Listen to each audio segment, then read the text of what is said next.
Então, gente, bom dia. A gente estava falando na aula passada sobre percepção, né? E vamos continuar.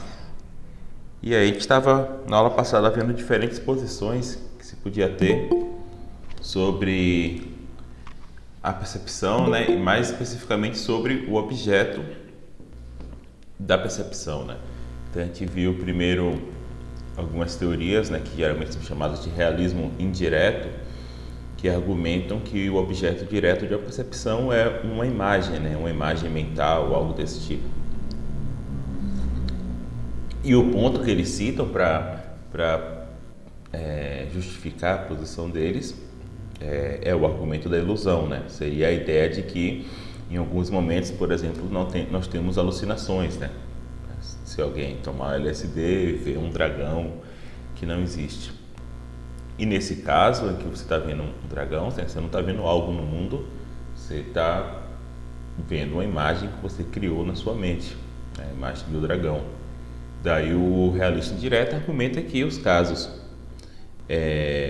verídicos, né? Os casos em que a percepção funciona e os casos em que a percepção não funciona, né? Os casos, vamos dizer, inverídicos ou totalmente verídicos, como esse caso do dragão, ou pequenas ilusões que a gente possa ter, né, parcialmente inverídicos, eles precisam ter algo em comum, né? Não é, o argumento deles é assim, não é como a percepção funcionasse de maneira diferente quando ela acerta e quando ela erra, né? Ela tem que funcionar da mesma forma nos dois casos. E daí eles supõem que o objeto comum da percepção, tanto no caso do acerto quanto no caso do erro, seriam essas imagens mentais, né? De modo que, tanto em um caso como no outro, o objeto direto da percepção seriam imagens mentais, né? Essa é a posição do realismo direto, né? Como eu disse para vocês, durante a modernidade foi uma posição bem aceita, né? Foi a posição padrão, com raras exceções, né? Eu falei na aula passada sobre Thomas Heidegger, que era um filósofo inglês da época de Hume, mais ou menos, e ele escrevia textos questionando Hume sobre esse ponto, né? Sobre essa ideia de que o objeto da percepção é um tipo de imagem. E a gente viu que alguns problemas dessa posição novamente, que ela abre um espaço muito grande para o ceticismo, né? Dado que se meu objeto, mas se tudo que eu tenho contato quando eu estou percebendo algo é uma imagem mental, resta explicar então qual é a relação entre essa imagem mental que eu tenho e as crenças que eu tenho sobre objetos ordinários do mundo, né? As crenças que eu tenho sobre árvores, sobre cachorros, etc, etc. E a solução mais óbvia para esse tipo de problema seria dizer que essa relação é uma relação inferencial, né? Ou seja, eu tenho minhas percepções são experiências imagéticas internas e a partir delas eu faço inferências de que se eu estou tendo essa experiência é porque tem algo no mundo que está causando essa experiência, né? Além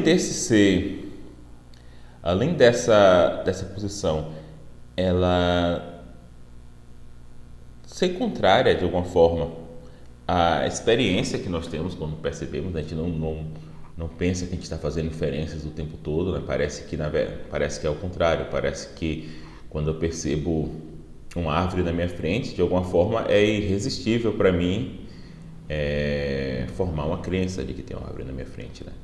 Então essa fenomenologia da experiência perceptiva não parece suportar a ideia de que a gente está fazendo inferências o tempo todo, né? Ao contrário, parece que as coisas são meio automáticas, né? Claro, o realista indireto ele pode sempre argumentar que essas inferências são inconscientes, né? São inferências, mas são inferências inconscientes feitas, sei lá, pelo seu cérebro antes de chegar na parte consciente, de modo que você só tem acesso ao resultado de tais experiências, né? De tais inferências. Essa posição é mais plausível, mas ainda assim ela abre um espaço muito grande para o ceticismo. né? Daí a gente viu que a outra posição possível é o realismo direto, é a ideia de que os objetos ordinários sobre os quais nós temos crenças, né, como árvores, cachorros, etc., eles de alguma forma participam do conteúdo das próprias experiências perceptivas, né? Claro que essa posição ela tem uma característica meio paradoxal, né? Porque obviamente a árvore ela mesma não faz parte não está dentro da minha cabeça, né? Então haveria essa necessidade de explicar como é que algo pode estar no meu conteúdo perceptivo, sem necessariamente estar dentro da minha cabeça, né? E aí a gente viu que uma possibilidade é pensar que o conteúdo perceptivo ele é de certa forma relacional, né? Ou seja, o conteúdo da percepção é dado a partir de uma relação entre eu e as coisas do mundo, né? Então, você pode pensar, por exemplo, que o conteúdo ele não é interno da sua cabeça, né? Ele é formado por algumas relações entre você e o mundo. A gente vai ver mais tarde hoje o texto do Eros, né, Eros Carvalho, que ele defende esse tipo de posição, né? Uma teoria bem interessante, que é um pouco diferente tanto do realismo direto e do realismo indireto, porque é uma teoria em que a própria ação, a própria prática, né, geralmente a gente tende a tomar a percepção como algo interno, algo que ocorre dentro das nossas mentes, mas de certa forma isso não é muito acurado, né? Porque perceber o mundo não é como se a gente fosse uma alma com olhos, né? Nosso corpo participa da percepção no sentido de, por exemplo, de eu poder arrodear um objeto para ver seu fundo, de eu estar vendo a mesma coisa de ângulos diferentes, de eu poder ver e tocar, né, para tirar alguma dúvida, etc., né? Então, a gente vai ver hoje uma posição que a percepção engloba mais do que simplesmente esse processamento interno de informações vindas do mundo, né? Ou seja, a ideia de que percepção também inclui ação, tá? Então, mas assim, voltando no realismo direto, a gente viu algumas tentativas de solucionar esses problemas, né? Como a interpretação adverbial dos predicados, né? Porque um ponto é que, né, algumas características da minha percepção, elas não estão propriamente no mundo, né? Um exemplo são as cores, né? A gente já discutiu isso aqui sobre as cores, de certa forma as cores estão no mundo, no sentido de que os objetos refletem espectro de luz de determinada frequência, mas essa sensação de cor que nós temos, né, com sensação de vermelho, de verde, etc., é uma interpretação que a gente faz dessas diferentes faixas de luz, né? Então, também seria um problema para o realista direto explicar isso. Como é que eu vejo cor, né, se a cor ela não está, obviamente, não está dessa maneira como eu vejo nas coisas. A gente viu que a gente poderia ter essa interpretação adverbial da experiência, né? Então, quando eu vejo uma árvore verde aqui não é um predicado necessariamente da árvore, é um predicado de como eu vejo a árvore. Então, eu estou vendo a árvore de determinada maneira, através de determinado aparato sensório, mas ainda assim eu estou vendo a árvore, né? E mesmo essa mesma ideia de interpretação adverbial, ela consegue explicar até o caso de erros, né? Se eu olho uma torre que parece circular, que de longe parece circular, mas é quadrada, não lembro se era isso, se era o contrário no exemplo de Descartes, vamos dizer que a torre seja quadrada, ela pareça circular de longe, eu estou vendo a torre como se ela fosse circular. Esse como se ela fosse é uma característica da minha percepção, não da torre, né? Então, essa é uma maneira de tentar explicar como é que propriedades que não são das coisas podem estar na nossa percepção, mesmo que as coisas em si sejam seus objetos diretos. E a gente viu também a ideia de intencionalidade, tá? Então, hoje, a gente vai ver uma distinção que às vezes se faz quando se trabalha com percepção, que novamente, né, a gente está vendo assim, muitos assuntos que eles se relacionam com outros, né?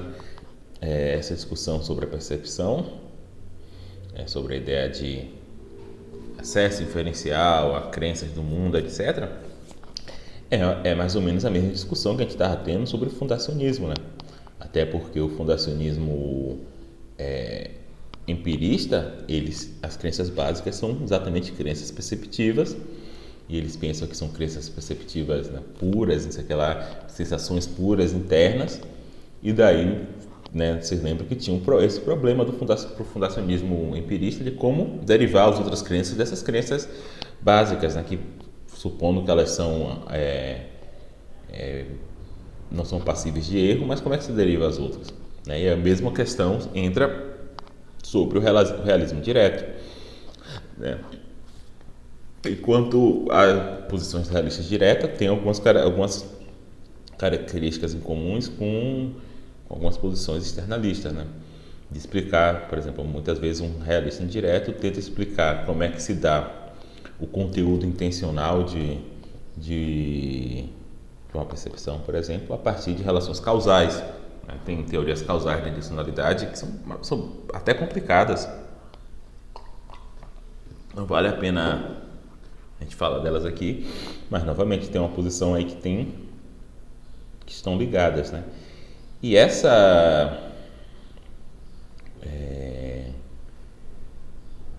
assunto que a gente vai falar agora, né? Ver que, ver como, olhar bruto, também tem muito a ver com os tipos de conhecimento, né? Lembra que a gente falou de saber que, saber como e, né, conhecer no sentido de ter acquaintance, né? De ter contato.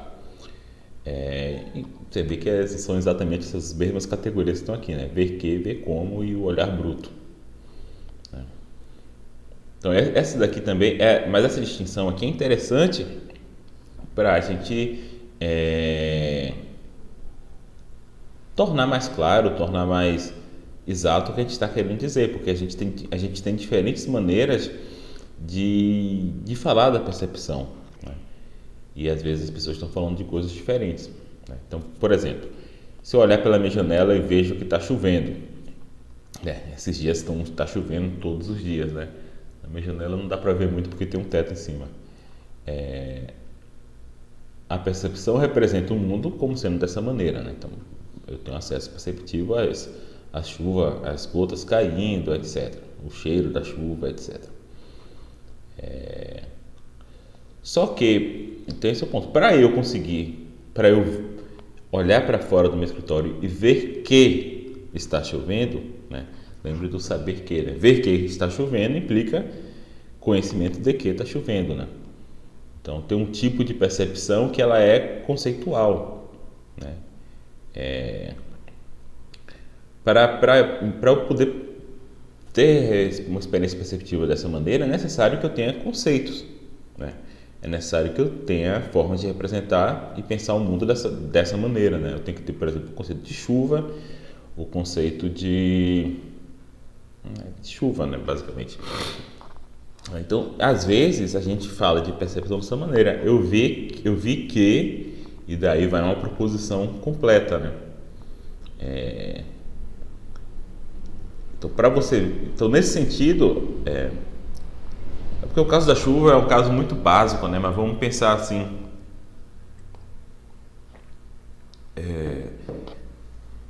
sei lá, que você tenha uma pessoa muito experiente em negócios e tal, e uma pessoa que não ligue muito para negócios, sei lá, como eu. Essas duas pessoas acompanhem uma empresa durante um dia, e aí, quem sabe, o cara experiente, ele pode falar, pô, eu vi que a empresa vai falir logo, né? porque ele tem determinados conceitos, esses conceitos ajudaram ele a focar a atenção dele em determinadas coisas, ele viu esse fato que eu não vi, né? Então, esse aqui é um exemplo bem extremo por outro lado, né? Você já perto da fronteira, a gente pode falar que isso é percepção mesmo. Mas, assim, às vezes as pessoas falam que, os esquimós, né, esquimó não é nenhum termo correto, né? Os inuits, né, os povos inuits sei lá, do norte do Canadá ou da Islândia, eles têm 500 palavras, né? Não é 500, 50 palavras para branco, de modo que eles, quando eles olham para a neve, eles veem muitas coisas que nós não vemos, né? Eles veem que a neve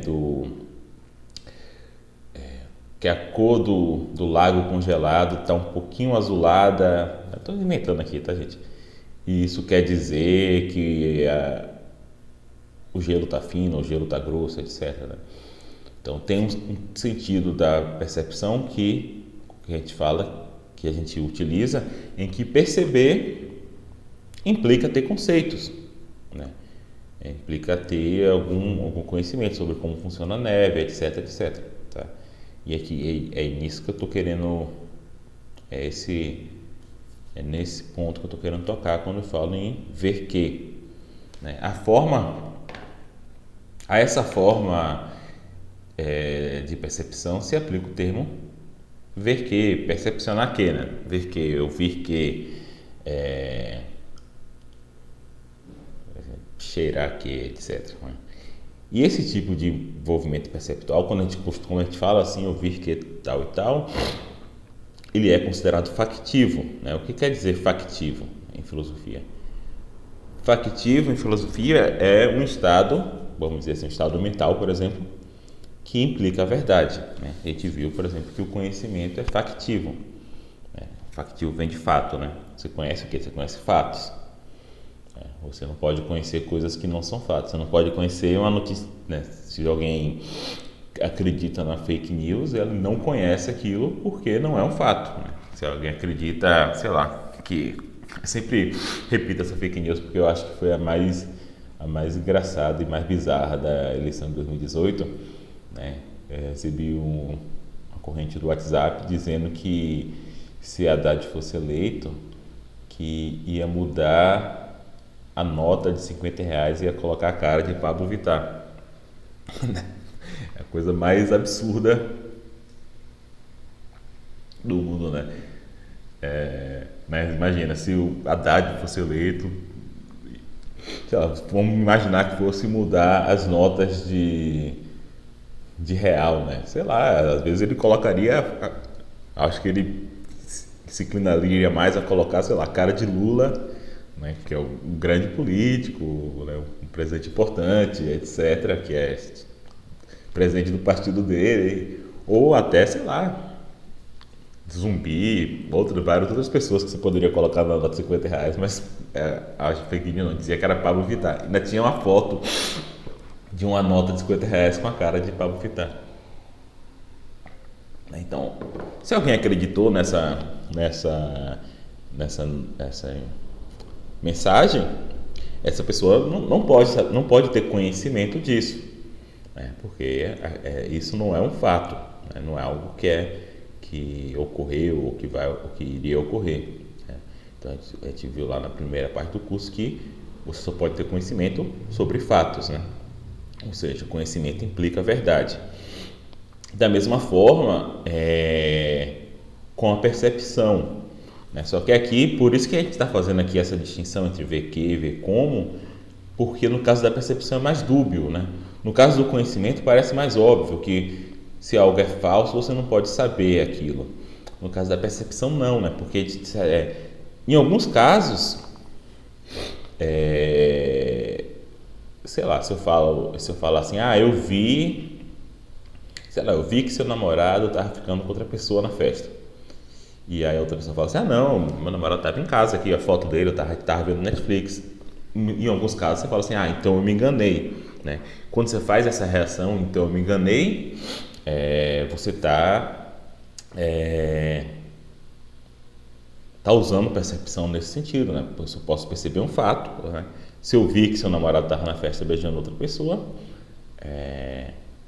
esse precisa ser o caso. Se ele não estava lá, então eu não vi, na verdade. Eu não vi. Eu vi alguém que parecia ele. Eu me enganei, né?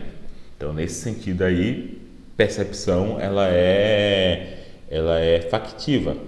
Ela implica crença, implica verdade, né? Mas, assim, tem outros usos da percepção do termo perceber e tal, que não pressupõe verdade muitas vezes, né? Sei lá, muitas vezes fala assim, não, eu vi tal coisa, você fala, não, mas isso não aconteceu. E às vezes a pessoa fala assim, tá, pode não ter acontecido, mas eu vi, né? Posso ter tido uma alucinação, alguma coisa aconteceu que eu vi, mesmo que eu aceite que não seja o caso. Então, esse uso aqui é um uso não factivo, né? É a ideia de que ter uma percepção diz respeito a uma experiência interna. Então, esse é um uso não factivo, né? No caso da percepção, eu acho que esses dois usos, eles acontecem, né? Às vezes a gente usa o termo mais de um jeito, às vezes a gente usa mais do outro, né? E é interessante, assim, fazer essa distinção para a gente perceber isso, né? Que às vezes as pessoas estão usando de um jeito, às vezes as pessoas estão usando do outro. O ponto aqui não é arbitrar o uso da palavra pelas pessoas, só estou chamando a atenção que tem essa distinção. Que no caso do conhecimento é mais raro, né?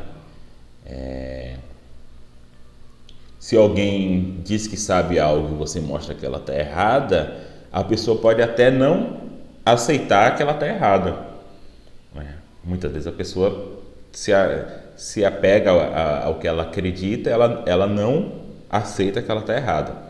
Mas é muito incomum a pessoa aceitar que ela está errada e mesmo assim dizer que ela sabe. Ela continua sabendo, mesmo estando errada, né? Geralmente a pessoa não aceita que está errada e alega que sabe aquilo, né? Mas é muito incomum a pessoa aceitar que está errada e mesmo assim falar assim, mas eu ainda assim eu sabia, ainda assim eu sei, né? Então, no caso do conhecimento, a factividade ela é mais óbvia, no caso da percepção, nem tanto, né? O caso da memória, que a gente vai ver talvez na semana que vem, né? Que hoje é dia 4, também a memória ela é o uso de lembrar, talvez seja mais próximo do conhecimento do que da percepção. É interessante o caso da memória, né? A gente vê percepção e depois vê memória, porque a memória, o jeito que as pessoas tratam a memória na filosofia, ela flutua de às vezes ser mais próximo ao jeito que trata a percepção e às vezes ser mais próximo ao jeito que trata a crença, o conhecimento, né? A memória ela tem essa característica estranha, assim, né? De por um lado ela ser um tipo de percepção, tem tipos de memória como memória episódica, né? Que se lembra de um episódio do passado, que é como se você estivesse de alguma forma repetindo aquela percepção, repetindo aquela experiência, simulando aquela experiência de alguma forma, né? Mas por outro lado, às vezes você só lembra de fatos, né? Você só lembra que 2 mais 2 igual a 4, ou que você não lembra necessariamente do evento, mas você lembra do fato. A gente vai ver isso semana que vem. A memória é um caso interessante, tá? Então, quando as pessoas utilizam a noção de percepção nesse sentido, elas estão supondo que percepção implica verdade e estão pressupondo que percepção é ter um contato correto com o mundo, né?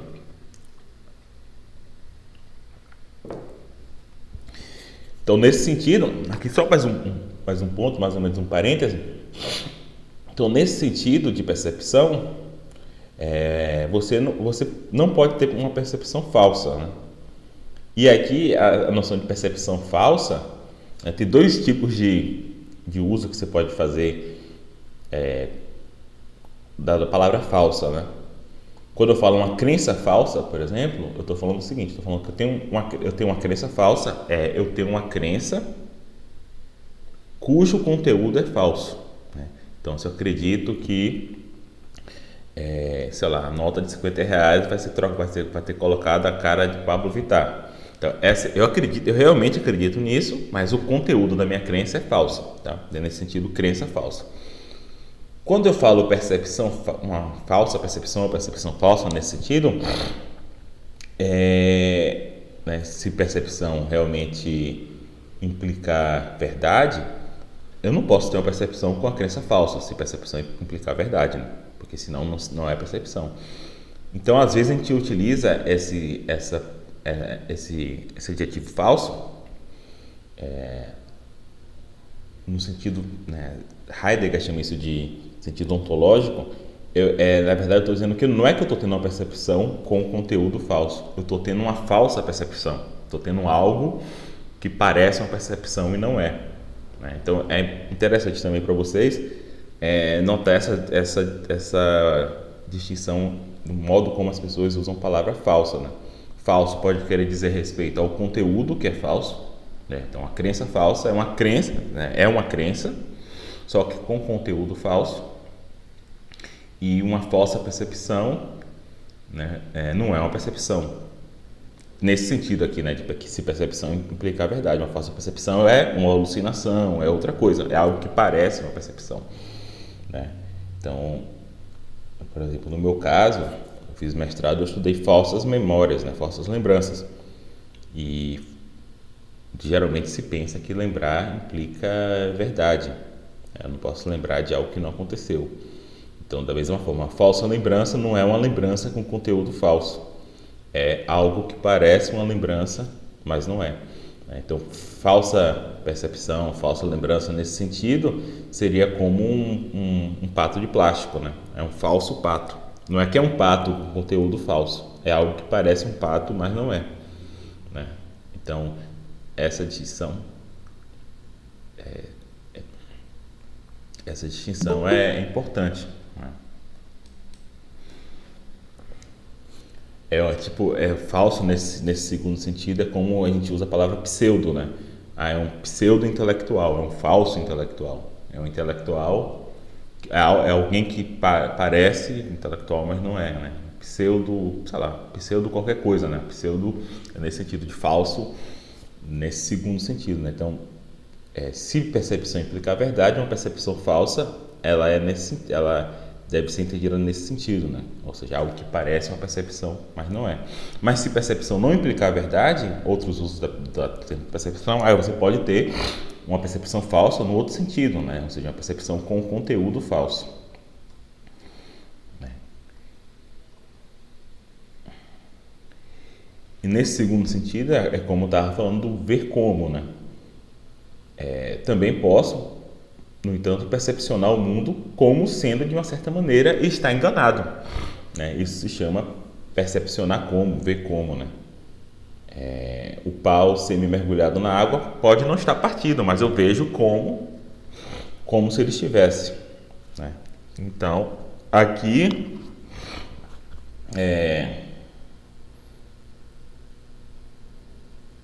às vezes a gente fala dessa maneira, assim, né? É como se eu vi como se fosse assim, independentemente de ser assim ou não. Eu tive essa experiência, né? De perceber o mundo como se fosse de determinada maneira. Então, eu estava dizendo que também existe esse uso, né? E há um terceiro uso da noção de percepção, né, que é que o livro chama de olhar bruto, que é a ideia de que existe um sentido em que você percebe as coisas que não depende de conceito, né? Então, eu estava dando um exemplo aqui do esquimó, né, do Inuit, que vê vários tons de branco e ele tem conceitos para aqueles tons, né? Ele tem nome para aqueles tons, ele sabe como é que funciona aquilo, etc. Certamente eu não tenho essa habilidade, né? Então, se eu estiver no mesmo ambiente que ele está vendo várias coisas que eu não estou vendo, né?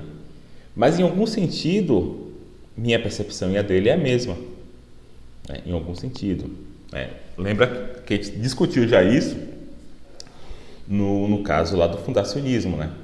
É questionável até que ponto, né, para um fundacionista empirista, ele tem que acreditar que existe esse olhar bruto, totalmente bruto, né? que você tem o olhar bruto e a partir daí você coloca os conceitos em cima desse olhar. É questionável se existe esse olhar puro, né, totalmente desprovido de conceito. A gente deu lá alguns exemplos, né, sobre pessoa que entende música num concerto, ela parece ouvir um dó maior ou ouvir uma nota menor, enquanto, né, e isso não parece necessariamente, é como se ela realmente ouvisse, né, não que ela esteja conceituando em cima do que ela está ouvindo, né. A gente viu que talvez tenha diferenças de atenção, etc, etc.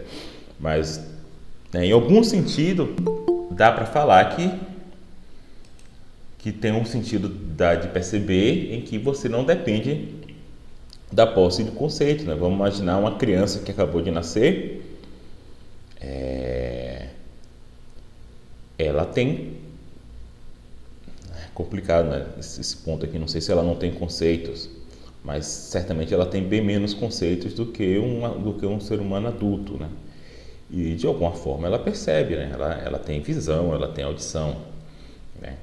Mesmo tendo poucos conceitos, né? Outros animais não humanos, mesmo tendo, né? E aqui novamente é complicado você dizer que não tem conceitos, né? Isso aqui depende de uma discussão sobre a natureza dos conceitos que é bem complicada, né? Existem teorias diferentes sobre o que são conceitos, etc. Então não é tão simples aqui eu estar simplesmente dizendo tem conceito ou não tem conceito, mas certamente a vida conceitual de um cachorro, ela é mais simples do que a nossa, né? Imagino que eles façam, eu tenho certeza que eles fazem distinções, né? Ele tem noção de amigo, inimigo, né? De qual pessoa é perigosa, qual não é, né? De quando está relaxado. Então eles fazem algumas distinções no mundo, com certeza, mas assim são distinções mais simples do que as que nós fazemos, né? Mas ainda assim eles têm percepção, né? Eles veem, eles cheiram, inclusive cheiram melhor do que a gente, né? Os cachorros têm um olfato muito melhor que o nosso, tanto que a gente utiliza o cachorro para caçar, né? A gente não, né? Eu não caço, mas seres humanos, seres quase humanos utilizam cachorros para caçar.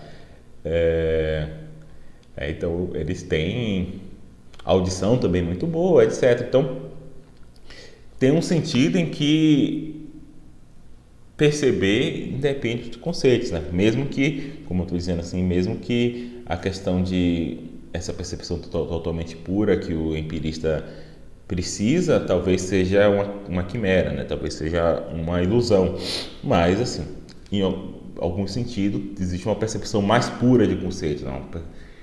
E, né, em algum sentido você tem esses dois níveis, né, de percepção.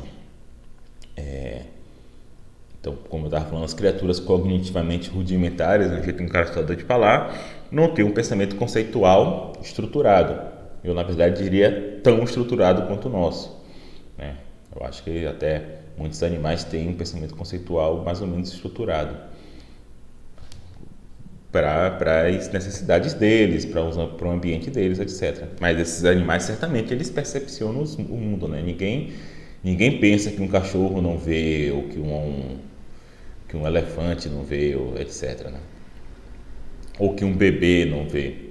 Somos levados a pensar que podemos envolver-nos perceptualmente com o mundo de modo não conceitual, né? Novamente, mesmo que essa ideia de uma percepção totalmente desprovida de conceitos se mostre falsa, e aqui eu não vou discutir esse ponto especificamente, porque, como eu disse, é complicado. Em algum sentido, a gente pode pensar na percepção como envolvendo menos conceitos ou algo desse tipo, né? E, às vezes, o livro aqui ele chama esse envolvimento básico com o mundo de olhar bruto, né? Não sei se esse termo aqui ele é padrão, assim, mas assim, é interessante ver a distinção mais do que os termos, tá? Então esse tipo de percepção envolve a aquisição de informação perceptual informação essa que nos permite envolver-nos eficazmente com os objetos, mas não equivale à posse de representação conceitual estruturada do mundo, né? Então o ponto é esse, né? Como eu estava falando, como a gente já discutiu algumas vezes, na modernidade, filósofo, por exemplo, Descartes, talvez seja, eu acho que ele herdou isso aí um pouco dos estoicos antigos, mas a partir de Descartes as pessoas fazem essa distinção na filosofia moderna muito grande entre razão e sensibilidade, né? Então, para Descartes isso é importante porque enquanto a sensibilidade, ou seja, a capacidade de adquirir informação pelos sentidos, ela é passiva, né? Para Descartes, para os filósofos modernos, era importante que a sensibilidade fosse passiva no sentido de explicar como é que a gente pode ter conhecimento do mundo, né? Porque se a sensibilidade fosse ativa, você sempre teria essa dificuldade de explicar como é que eu sei que tal coisa está lá no mundo ou se tal coisa foi colocada por mim, né? na percepção. Então eles tinham essa ideia de sensibilidade como uma faculdade passiva, ou seja, simplesmente o mero adquirir de informação perceptual, como se tivesse só canais abertos para o mundo e a informação vai entrando, e eles distinguiam isso da razão, do razão, entendimento, raciocínio, né? Diferentes nomes aí, que seria essa faculdade ativa de manipulação de conceitos, né? Então, para um filósofo moderno era importante essa distinção, né? Por esse motivo que eu estou falando para vocês, para explicar como é que a gente pode ter conhecimento perceptivo, ou seja, é o fato de nossa percepção ela ser passiva, que ela fosse passiva, que nos permite ter conhecimento do mundo, porque basta nossa razão funcionar de maneira mais ou menos razoável, né? De maneira prudente, para que a gente não se engane, né? Esse é o ponto de Descartes, né? E essa distinção ela é pressuposta, desenvolvida por muitos filósofos na modernidade. A gente vê hoje que essa oposição ela não é tão clara, né? Hoje em dia a gente pensa que a percepção não é lá essa capacidade totalmente passiva, né? A gente vai ver lá no texto do Eros, por exemplo, a ideia de que percepção envolve ação, né? Percepção envolve, se mover, envolve você testar outros sentidos, etc. Então a percepção e ela também hoje em dia a gente pensa cada vez mais que a percepção é ativa no sentido de que existe influências também do universo conceitual na percepção, né? Então essa distinção entre razão e sensibilidade que se fazia na modernidade hoje em dia se mostra mais complicada, né? Por outro lado, a razão para o moderno seria aquela faculdade totalmente voluntária, né? Então perceba, de um lado você tem a percepção como totalmente passiva e a razão como uma faculdade voluntária. É você que forma crenças, é você que manipula a informação, etc. A gente sabe hoje também que isso também não é bem assim, né? Com o tempo a gente foi percebendo que existem processos de raciocínio inconscientes, processos de raciocínio involuntários, né? Isso acabou que eu nem falei isso aqui tanto na aula, mas lá no livro lá do Kahneman, né? Sistema A, sistema B, né? O sistema A são basicamente processos, pequenos módulos de raciocínio que são involuntários, né? Que são inconscientes. E nesse sentido, eles parecem funcionar mais como o moderno pensava que a percepção funcionava, né? Então essa distinção hoje em dia é mais complicado de sustentar, mas para um filósofo moderno isso é muito importante, essa distinção entre raciocínio e sensibilidade. Hoje em dia a gente vê que as coisas permeiam uma a outra, né? Que a percepção, ela tem pelo menos, então, e nisso essa distinção aqui é interessante, que a percepção ela tem um aspecto, tem fases da percepção, vamos dizer assim, ou partes da percepção que elas são mais involuntárias mesmo, nesse sentido é o que ele está chamando aqui de olhar bruto, e outras partes da percepção que já está mais próxima do raciocínio, que é o que ele chama de ver que, né? Muito provavelmente isso aqui existem fases mesmo, né? Partes da percepção que estão mais perto do raciocínio, mais perto do que se imaginava ser a sensibilidade bruta, né?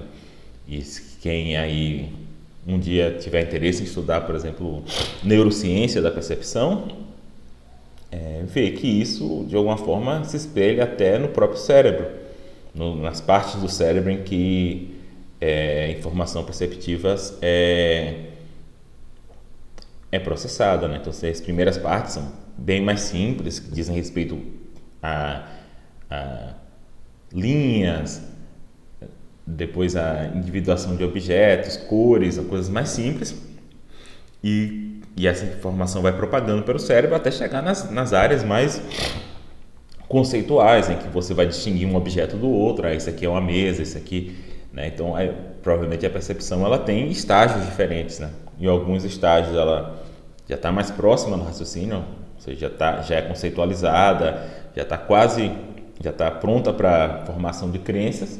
E outros estágios ela realmente se dá de maneira mais bruta, tá? Então esse aqui é um ponto interessante dessa distinção. E aqui novamente o mesmo problema que a gente também pensou nas outras aulas, né? Como é que esses vários tipos de experiência perceptual se relacionam com nossas crenças perceptuais, né? Então, crenças perceptuais, estou chamando aqui, são aquelas crenças cujo conteúdo, vamos dizer assim, é mais diretamente perceptivo, né? A distinção aqui que eu estou fazendo é a crença entre a crença de que tem uma árvore na minha frente, porque eu estou vendo que tem uma árvore na minha frente, essa seria uma crença perceptual, né? No sentido de que o conteúdo da crença, ela de alguma forma vem diretamente da percepção, enquanto a crença, a crença que vai ter segundo turno nas eleições esse ano não é perceptual, assim, obviamente, né?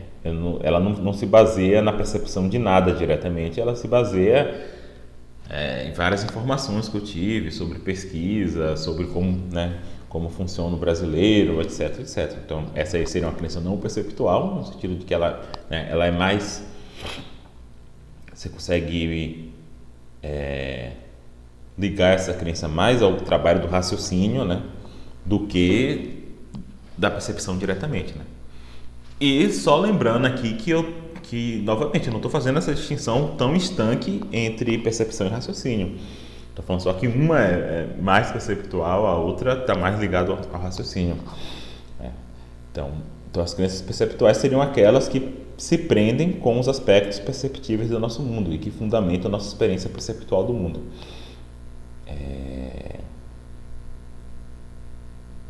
Só que esse é o ponto. As crenças perceptuais não são necessariamente adquiridas em virtude do olhar não epistêmico, né? O olhar bruto. Você pode pensar que a própria percepção, né? Porque para um empirista do século da modernidade moderno, né? Você tinha essa distinção bem básica. A percepção chega não conceitualizada, né? E daí você tem crenças sobre essa percepção não conceitualizada, e a partir dessas crenças você forma os conceitos, né? Então você tem aqui a percepção vem aqui sem conceitos, a partir daqui começam as crenças e aqui vem conceitos, né? A gente não está supondo isso. Pode ser que a percepção já chegue conceitualizada, né? Mas ainda assim você precisa saber sobre a relação entre essa percepção e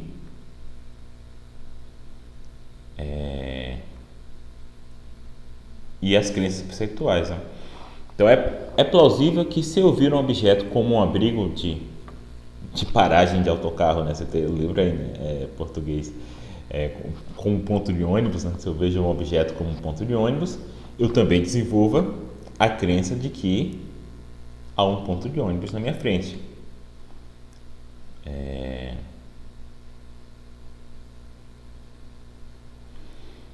Então, muitas vezes, né, como estava para vocês, E esse ponto aqui é interessante, que esse ponto aqui mostra que essa relação de percepção e crença ela não é tão óbvia, né? Então, se eu vejo um objeto na minha frente como um ponto de ônibus, né, certamente eu já estou conceitualizando minha visão, né?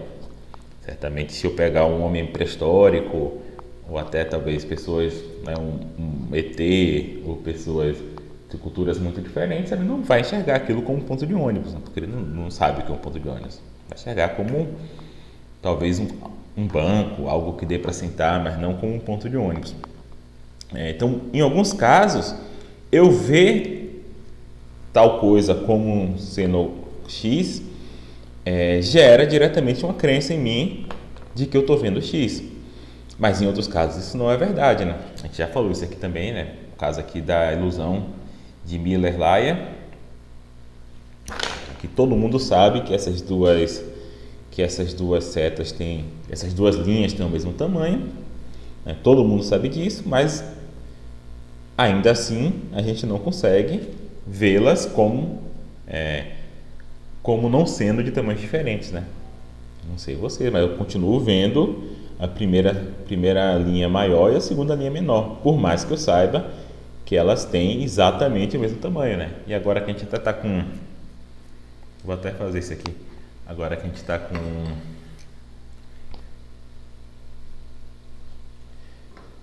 Pera aí, gente. Vai zoar um pouco a gravação aqui. Ixi. Deixa eu ligar aqui a mesa. Vou botar aqui uma linha para a gente ver que elas são do mesmo tamanho. Vou desenhar a linha, né? Começa aqui.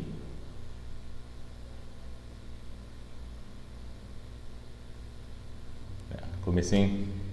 Deixa eu começar bem no meio aqui. Ele está chegando um pouquinho pro lado ali, já na primeira, né? Mas vocês veem que é do mesmo.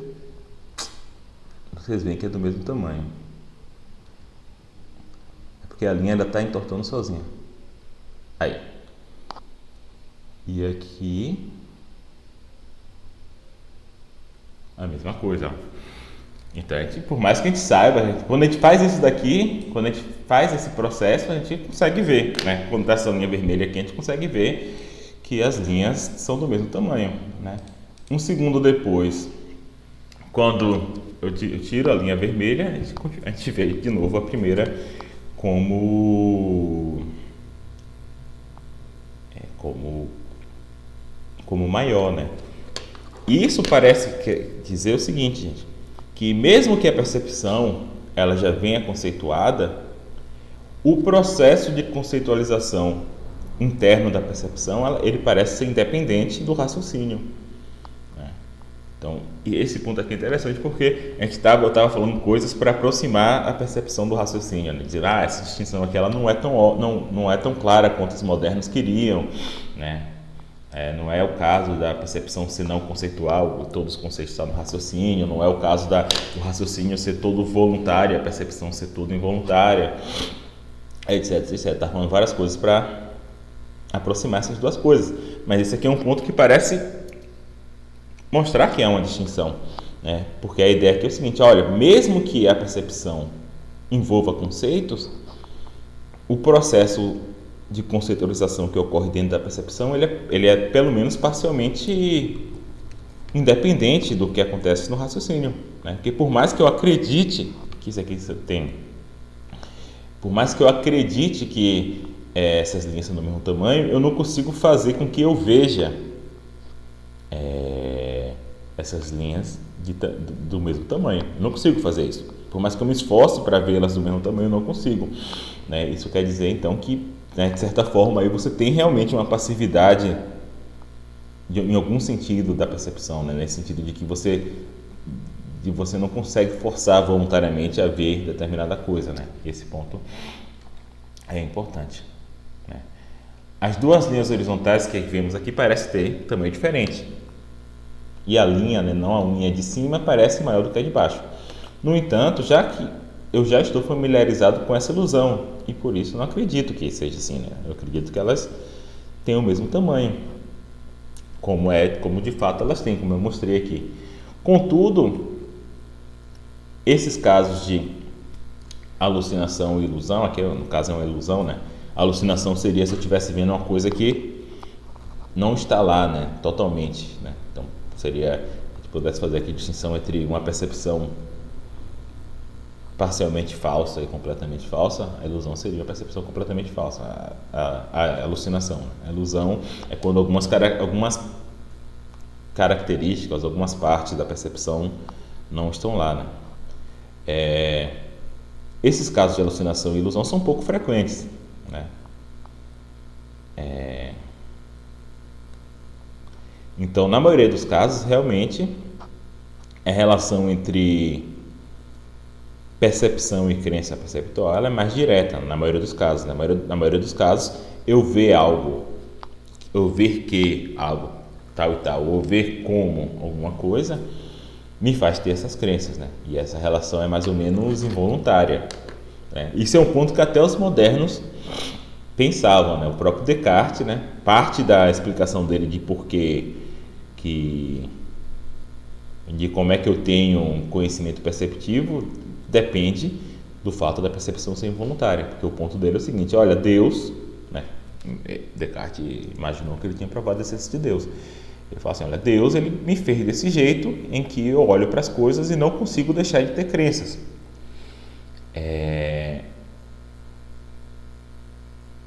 Por exemplo, mesmo que eu raciocine bastante para tentar segurar aquela crença. Então, se Deus me fez assim e minha percepção ela fosse totalmente falsa, né? Então Descartes ele acha que tem ilusões perceptivas. Mas se minha percepção fosse totalmente falsa, se eu fosse um cérebro na cuba, Deus seria malvado, né? Afinal, ele fez uma criatura que está condenada ao erro. E ele não pode fazer isso porque Deus é benevolente, né? Então, Descartes ele tem toda uma meditação, né? Um capítulo do livro dele para explicar como é que é possível o erro, né? E a ideia dele é que o erro epistêmico é possível porque Deus nos deu livre-arbítrio, né? E por isso, para ele, é importante o raciocínio ser voluntário. Então, ele fala assim, a percepção ela é involuntária, só que o raciocínio é voluntário e, mais ainda, a vontade é voluntária. Então, Deus me deu livre-arbítrio, ele me deu a capacidade de assentir ou não a uma crença, a uma percepção, né? E o erro é explicado pelo fato da gente ser, vamos dizer assim, apressado, da gente querer assentir qualquer coisa que nos venha na nossa frente, né? A gente recebe uma mensagem no WhatsApp dizendo que a nota de R$50 vai ser com cara de Pablo Vittar e a gente assente de maneira irresponsável, né? Só que o Descartes fala assim, olha só, então Deus te deu essa capacidade de assentir porque ele te deu livre-arbítrio, né? E livre-arbítrio lá na teologia tem lá sua importância, né? Por exemplo, para explicar a existência do mal no mundo, etc. Mas faz parte da teologia não só cristã, eu acho, né? Acho que abraâmica no geral, o fato de seres humanos terem livre-arbítrio, acho que anjos não têm livre-arbítrio, né? Isso seria um presente de Deus, etc. Então Deus te deu livre-arbítrio e você está usando mal o seu raciocínio.